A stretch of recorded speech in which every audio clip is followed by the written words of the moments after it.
मुख्यमंत्री हेमंत सोरेन ने गोड्डा को दी निवासी योजनाओं की सौगात। मुख्यमंत्री हेमंत सोरेन ने सोमवार को गोड्डा के तसरिया सुंदर पहाड़ी में आयोजित विकास मेला सह जनता दरबार में निवासी योजनाओं की सौगात दी। इसमें 18,637.81 लाख रुपए की 31 योजनाओं का उद्घाटन और 35,065.64 लाख रुपए की 58 योजनाओं का शिलान्यास शामिल है। मुख्यमंत्री हेमंत सोरेन ने लोगों से कहा कि सरकार की योजनाओं को जानने समझने का प्रयास करें और उनका लाभ लें। राज्य के अंतिम व्यक्ति तक पदाधिकारी भी पहुंच रहे हैं, सरकार भी जा रही है और योजनाओं भी हकीकत में उतर रही है। विकास मेला सह जनता दरबार में 21,482 लाभुकों के बीच 2840.29 लाख रुपए की परिसंपत्ति का वितरण किया गया।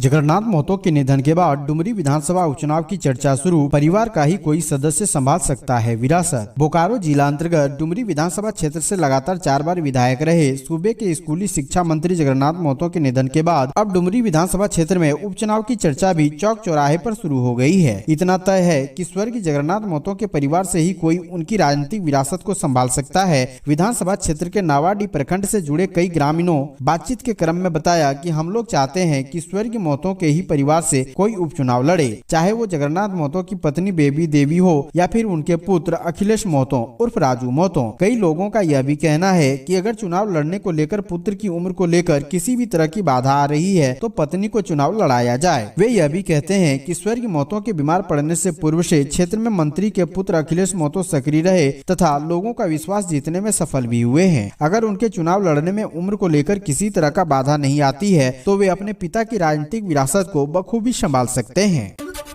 झारखंड में 21,680 कोरोना बेड तैयार। स्वास्थ्य मंत्री बन्ना गुप्ता ने कहा, लोगों को डरने की नहीं है जरूरत। कोरोना के बढ़ते मामलों को लेकर सोमवार को सदर अस्पताल में मॉक ड्रिल किया गया। इस दौरान संदिग्ध कोरोना मरीजों को एम्बुलेंस से उतारने के साथ ही उनकी जांच की गई। ऑक्सीजन लेवल देखा गया, जिसके बाद उसे फिर इमरजेंसी ले गया, जहाँ पर डॉक्टर की टीम ने उसे भर्ती कर हाई फ्लो ऑक्सीजन और वेंटिलेटर की सुविधा उपलब्ध कराई। इस मौके पर स्वास्थ्य मंत्री बन्ना गुप्ता ने बताया कि लोगों को अभी डरने की कोई जरूरत नहीं है, सारे लोग सुरक्षित हैं। उन्होंने कहा कि पिछली बार कोरोना के आतंक को हम सभी ने देखा है, जिसे देखते हुए हम इस बार पूरी तरह से तैयार हैं। राज्य में 21,680 कोरोना मरीजों के लिए बेड उपलब्ध है। 1447 ICU bed, 1456 ventilator bed, 11,337 oxygen bed और 122 पीएसए ऑक्सीजन प्लांट तैयार है।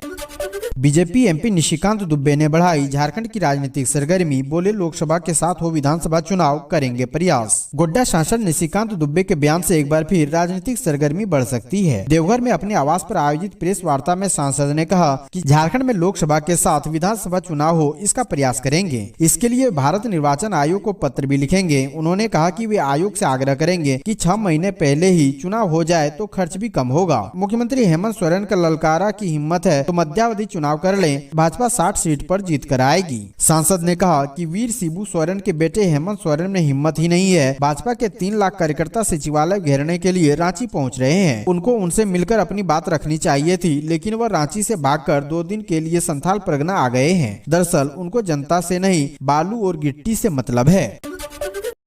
हेमंत राज में हुआ बालू धोती साड़ी घोटाला, बीजेपी बोली सरकार हर मोर्चे पर विफल। झारखंड बीजेपी के अध्यक्ष दीपक प्रकाश ने 11 अप्रैल को आयोजित हेमंत हटाओ झारखंड बचाओ आंदोलन की पूर्व संध्या पर प्रदेश कांग्रेस में प्रेस वार्ता को संबोधित किया।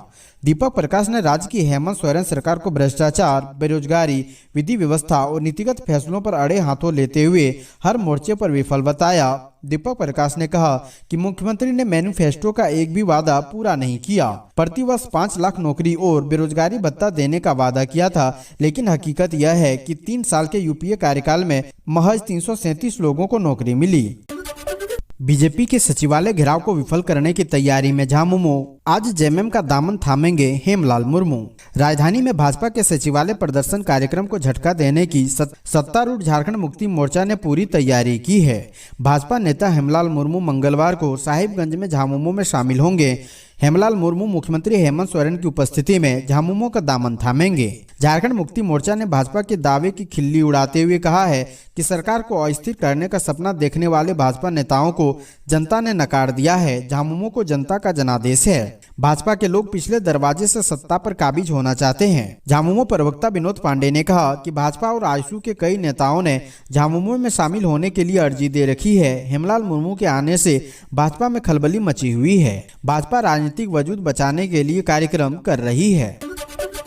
कुर्मी आंदोलन समाप्त होने के बाद भी रद्द रही कई ट्रेनें, यात्री परेशान। कुर्मी समाज का आंदोलन समाप्त होने के बाद भी सोमवार 10 अप्रैल को रेल यात्री परेशान रहे। धनबाद से खुलने वाली अलपुजा एक्सप्रेस, स्वर्ण रेखा एक्सप्रेस, झारग्राम मेमू रद्द रही, जबकि Dumka Ranchi express, Hatia Bardhaman passenger, Bardhaman Hatia passenger, Gomoh Chakradharpur passenger का परिचालन बदले रूट से हुआ। गोमो होकर चलने वाली पटना रांची जनशताब्दी एक्सप्रेस, नई दिल्ली पूरी पुरुषोत्तम एक्सप्रेस भी रद्द रहेगी। दुमका के रामगढ़ में एसबीआई के सीएसपी संचालक से हथियार के बल पर करीब 1.5 लाख रुपए की लूट। दुमका जिले में इन दिनों अपराधियों के हौसले आसमान पर है। सोमवार की दोपहर बाद लगभग 3:30 बजे अज्ञात अपराधियों ने रामगढ़ प्रखंड क्षेत्र में डेली पाथर जोरिया के पास राजेंद्र मांझी से हथियार के बल पर 1,36,000 रुपए लूट लिए। राजेंद्र मांझी रामगढ़ प्रखंड के बोड़ैया गाँव के निवासी है तथा वे बोड़ैया में ही भारतीय स्टेट बैंक का ग्राहक सेवा केंद्र चलाते हैं। उनका ग्राहक सेवा केंद्र भारतीय स्टेट बैंक की गम्हरिया हाट शाखा से संबंध है। हेमंत सोरेन ने कहा, पंचायत स्तर पर जनता से जुड़ने की कोशिश की है राज्य सरकार। मुख्यमंत्री हेमंत सोरेन ने 10 अप्रैल को सुंदर पहाड़ी प्रखंड के तसरिया मैदान में जनसभा को संबोधित करते हुए कहा कि झारखंड सरकार राज्य में पंचायत स्तर तक पहुंचकर आम जनता से जुड़ने की कोशिश की है। राज्य के प्रत्येक पंचायत में जनता की समस्याओं का समाधान करने के लिए शिविर का आयोजन किया गया। शिविर में जनता की समस्याओं का ऑन स्पॉट समाधान आला अधिकारियों और कर्मचारी करते थे। मुख्यमंत्री ने कहा कि झारखंड की पूर्व सरकारों ने आजादी के इतने वर्ष बीत जाने के बाद भी इन पहाड़ी आदिवासी गांव तक पहुंचने का प्रयास नहीं किया। अब गांव की प्रतिभाओं को भी निखारने का मिलेगा मौका। सभी गांवों में गठित किए जाएंगे सिद्धू कान्हू युवा खेल क्लब। राज्य में खेल संस्कृति को सुदृढ़ करने, ग्रामीण युवाओं की प्रतिभा को निखारने तथा उन्हें आगे बढ़ाने के अवसर प्रदान करने के लिए प्रत्येक गांव में सिद्धू कान्हू युवा खेल क्लब की स्थापना होगी। यह क्लब अपने क्षेत्र की संस्कृति के संरक्षण और संवर्धन का भी कार्य करेगा। पिछली सरकार ने इस उद्देश्य से कमल क्लब के गठन का निर्णय लिया था। अब कमल क्लब की जगह राज्य सरकार ने प्रत्येक गाँव, प्रखंड और जिला स्तर पर सिद्धू कान्हू युवा खेल क्लब के गठन का निर्णय लिया है। 18 से 40 वर्ष के युवा इन क्लब के सदस्य होंगे। राज्य सरकार ने क्लब के गठन और इसके संचालन को लेकर नियमावली लागू कर दी है।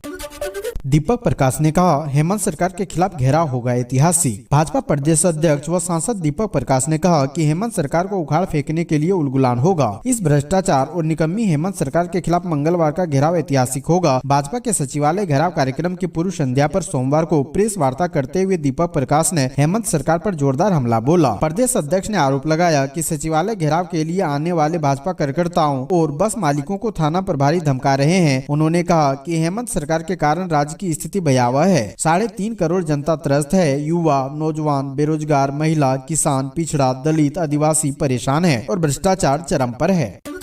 निशिकांत दुबे ने कहा, भाजपा के सचिवालय घेराव कार्यक्रम से डर गए हैं मुख्यमंत्री। भाजपा 11 अप्रैल यानी आज रांची में सचिवालय घेराव कार्यक्रम आयोजित करेगी। कार्यक्रम से डरकर मुख्यमंत्री हेमंत सोरेन रांची से निकल गए हैं। उन्हें पूर्वाभास हो चुका है। अब जनता उन्हें छोड़ने वाली नहीं है। यह बातें गोड्डा सांसद निशिकांत दुबे ने 10 अप्रैल को गोड्डा रेलवे स्टेशन पर पत्रकारों से कही। कहा कि मुख्यमंत्री ने राज्य का सत्यानाश करके रख दिया है। इस सरकार ने भ्रष्टाचार को बढ़ावा देने के सिवाय कुछ नहीं किया। भ्रष्टाचार के कारण राज्य करा रहा है, जनता त्राहिमाम कर रही है। किसी सरकारी विभाग में रिश्वत दिए बिना काम नहीं होता। हेमंत सरकार को उखाड़ फेंकने के लिए ही सचिवालय घेराव कार्यक्रम का आयोजन किया जाएगा।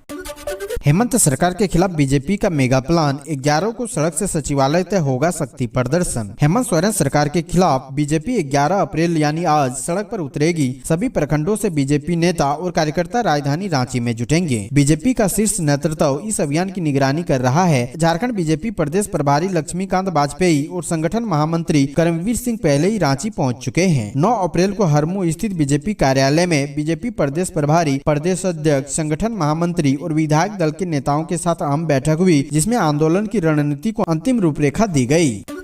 प्रोजेक्ट भवन के आसपास के इलाके में आज लागू रहेगी धारा 144। भाजपा के मंगलवार को सचिवालय घेराव को देखते हुए जिला प्रशासन ने कई इलाकों में मंगलवार को धारा 144 लागू की है। दुर्वा गोलचक्कर से प्रोजेक्ट भवन से हटिया चांदनी चौक जाने वाली सड़क तथा इस सड़क के 200 मीटर के परिधि में निषेधाज्ञा लागू की गई है। निषेधाज्ञा सुबह 8 बजे से रात 11:30 बजे तक जारी रहेगी। इस संबंध में एसडीओ दीपक दुबे ने आदेश जारी किया है। आदेश में कहा गया है कि प्रोजेक्ट भवन के आसपास कई सरकारी कार्यालय, सरकारी उपक्रमों के कार्यालय स्थित है। यहाँ धरना प्रदर्शन और घेराव से सरकारी काम में बाधा उत्पन्न हो सकती है, यातायात प्रभावित हो सकता है और विधि व्यवस्था की समस्या भी हो सकती है।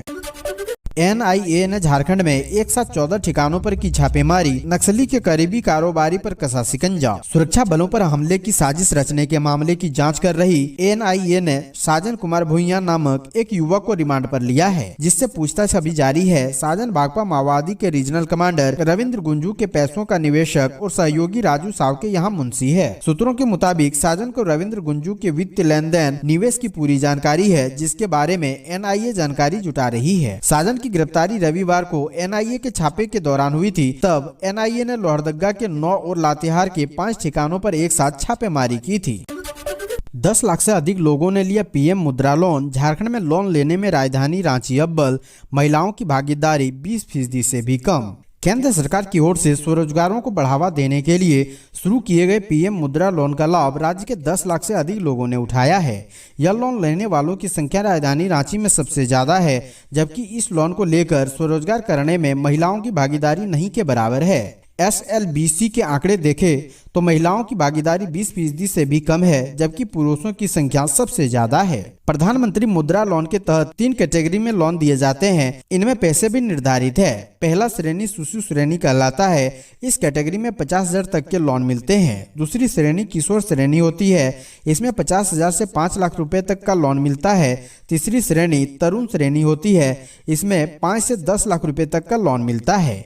झारखंड में अब तक 5,147 करोड़ रुपए के लोन दिए जा चुके हैं।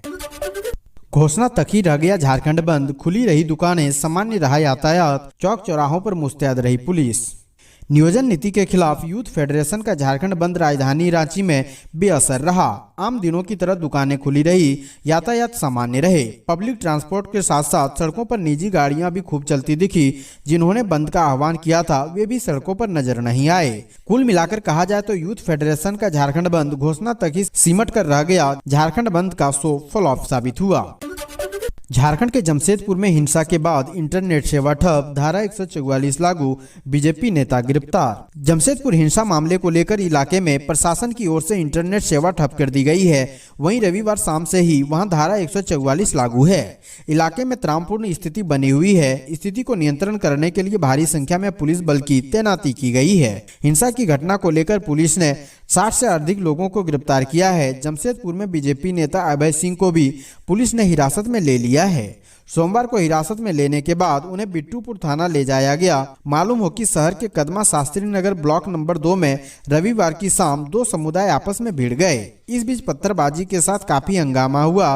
हंगामे के बीच युवकों में से किसी ने ताबड़तोड़ फायरिंग कर दी।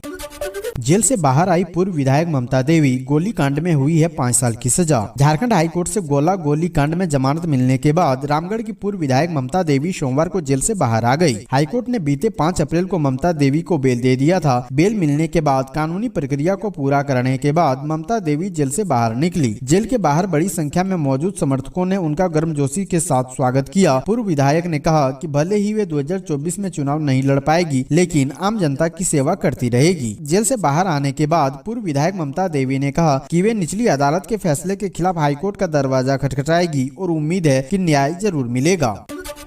कार के शीशों पर ब्लैक फिल्म लगाने वालों की खैर नहीं, 70% से कम विजिबिलिटी होने पर होगी बड़ी कार्रवाई। आमतौर पर जब लोग नई गाड़ी लेते हैं तो वे चाहते हैं कि उनकी गाड़ी कुछ अलग दिखे। इसके लिए वे गाड़ी में कई तरह के मॉडिफिकेशन कराते हैं, जैसे बड़े मोटे टायर लगवाना, बम्पर लगवाना, कलर मॉडिफिकेशन और शीशों पर काली फिल्म लगवाना। कानूनी तौर पर कार या किसी भी गाड़ी में इस तरह के अधिकतर मॉडिफिकेशन गलत है और ट्रैफिक पुलिस इसके लिए जुर्माना भी लगा सकती है। दूसरा पहलू यह भी है कि तेज धूप से बचने व कार को रूप रंग देने के लिए लोग शीशे पर काली फिल्म चढ़ा देते हैं। कार के शीशे ब्लैक करने को काफी लोग स्वैग मानते हैं, इसलिए वह शीशों पर ब्लैक फिल्म चढ़ा लेते हैं, लेकिन ऐसा करना गैर कानूनी भी है। इसके अलावा 4 पहिया वाहनों से होने वाली अधिकांश दुर्घटनाएं गाड़ी के शीशों पर ब्लैक फिल्म लगे होने के कारण होती है।